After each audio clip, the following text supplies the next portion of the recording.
Hello fandom, मैं हूं आपका दोस्त वेजिटा और आज हम जानेंगे कि कंबर जो एक इविल सैयन है जिसको बहुत बहुत पुराने समय से लाया गया है, जिसको फूल आया है। कंबर एक सैयन्स के पूर्वज की तरह है और वो इतना ताकतवर है कि वो फ्यूज्ड गोकू और वेजिटा मतलब के वेजिटो से इस तरीके से लड़ रहा था जैसे कि उसको कुछ असर नहीं पड़ता। वो एक सुपर सैयन गॉड को जानता है, जैसे कि हमने ड्रैगन बॉल हीरोज में देखा। तो हो सकता है वो यामोशी को भी जानता हो, और इतना पुराना होने की वजह से, क्योंकि अगर आप लोगों को याद हो तो यामोशी जो है वो एक सुपर सैयन लेजेंड है जो कि एक लड़ाई के दौरान मारा गया था। यामोशी ही वो एक सैयन था जिसने अपने ग्रुप बनाया था इविल सैयन्स को खत्म करने के लिए, और हो सकता है कि कंबर वो सैयन था जिसने यामोशी को हराया हो। और मैं ये सब क्यों कह रहा हूँ, क्योंकि कंबर एक नॉन कैनन सैयन है और ड्रैगन बॉल हीरोज भी एक नॉन कैनन चीज है। लेकिन अगर ये चीज कैनन कंसिडर की जाए तो आप लोग इस चीज का लॉजिक सुन के बहुत ज्यादा एक्साइट हो जाएंगे, क्योंकि ये बहुत ही ज्यादा अमेजिंग होगा। क्योंकि कंबर एक नए तरीके का सैयन होगा जो हमें सैयन्स के बारे में और ज्यादा डिटेल्स बताएगा कि सैयन्स और कितने तरीके के हो सकते हैं। क्योंकि हमने नॉर्मल सैयन देखा है, हमने लेजेंडरी सैयन देखा है, और अब हम एक एक्चुअल इविल सैयन को देख रहे हैं। सैयन सारे इविल होते हैं, लेकिन एक एक्चुअल, एक सच्चा इविल सैयन किसको कहा जा सकता है, अब हम वो देखेंगे।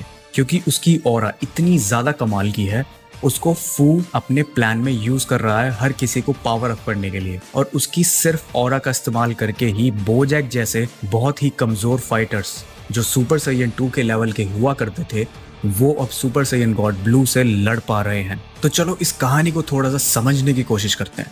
तो जैसा कि हमें पता है कि चाहे हम सैयन्स की बात करें, चाहे हम नेमिकियंस की बात करें, चाहे हम अर्थलिंग्स की बात करें, उनमें से एक ग्रुप होता है जो जस्टिस की तरफ होता है और एक ग्रुप होता है जो बुरे काम करके हर चीज पर अपना राज करना चाहता है। जैसे कि हमें पता है एक लेजेंडरी सुपर सैयन है ब्रॉली, जो अभी अभी कैनन हुआ है, और वो दिल का बहुत साफ है, लेकिन जब वो लड़ने पे आता है तो वो बिल्कुल ही खतरनाक हो जाता है। उसका रूप बहुत बहुत ज्यादा डरावना हो जाता है। और एक नॉर्मल सैयन जैसे कि गोकू और वेजिटा से हम उसको कंपेयर करें तो super Saiyan God Goku Vegeta भी उस ब्रॉली के नॉर्मल पावर अप के आगे कमजोर थे। गोजिटा बनने के बाद ही वो दोनों उसको हरा पाए थे। तो मतलब एक लेजेंडरी सुपर सैयन के आगे एक गॉड फॉर्म भी नहीं टिक पाई थी। पर कंबर को मैं लेजेंडरी सुपर सैयन नहीं कह सकता, क्योंकि वो नहीं है। क्योंकि अगर हम थोड़ी सी और डीपली जाएं तो आप लोगों को पता होगा कि सैयन्स के बच्चे बिल्कुल सैयन्स की तरह दिखते हैं ऑलमोस्ट। जैसे हमें पता है यामोशी बिल्कुल वेजिटा की तरह दिखता है जब हमें उसकी परछाई दिखाई गई थी। कंबर को बहुत से लोगों ने स्टार्टिंग में कहा था कि वो रेडिट्स है,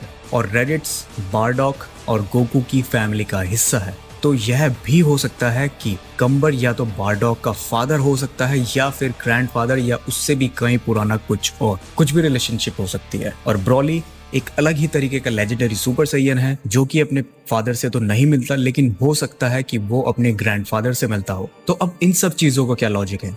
गोकू तो एकदम प्योर हार्ट सैयन है और कंबर एकदम एविल। तो अभी जैसा मैंने आप लोगों को एक लॉजिक बताया कि कुछ लोग होते हैं जो अपनी सारी शक्ति, थिंकिंग अच्छे काम में लगाते हैं, और कुछ होते हैं जो बुरे काम में लगाते हैं। तो गोकू भी अगर अपने आप को तगड़ा बनाने के लिए गलत रास्तों का इस्तेमाल करता तो हो सकता है वो भी एक एविल पावर को अपने अंदर जगा लेता जो कि कंबर ने जगा ली थी। और बारडॉक भी शायद इसलिए इतना ज्यादा ताकतवर था, और गोकू में जो पोटेंशियल है ये भी इसी वजह से हो सकता है। हालांकि इन सब चीजों का भी इतना लॉजिक नहीं है, लेकिन हो सकता है।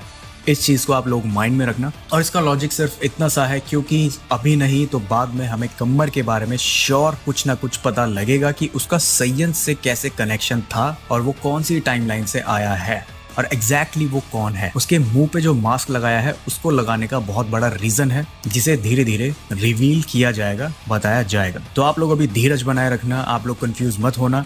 ये थ्योरी एकदम इलॉजिकल भी हो सकती है, और हो सकता है कि इस थ्योरी में कभी जब कंबर के बारे में बताया जाए तो कुछ लॉजिकल पॉइंट निकल जाए।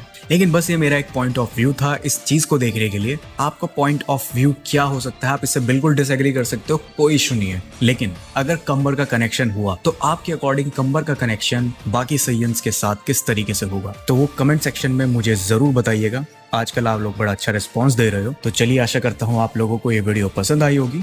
तो पसंद आई होगी तो उस लाइक बटन को सुपर सैयन ब्लू बना दीजिएगा। और अगर आप अभी तक चैनल पर न्यू हैं और सब्सक्राइब नहीं किया है, तो अगर आपको लगता है सब्सक्राइब करना चाहिए तो उस रेड सब्सक्राइब बटन को पर अपना फेवरेट अटैक कीजिए और चैनल को सब्सक्राइब कीजिए, जिससे कि आपको मिलती रहे ऐसी ही ऑसम थ्योरीज। तो चलिए मिलते हैं नेक्स्ट वीडियो में। तब तक के लिए कामेहामेहा।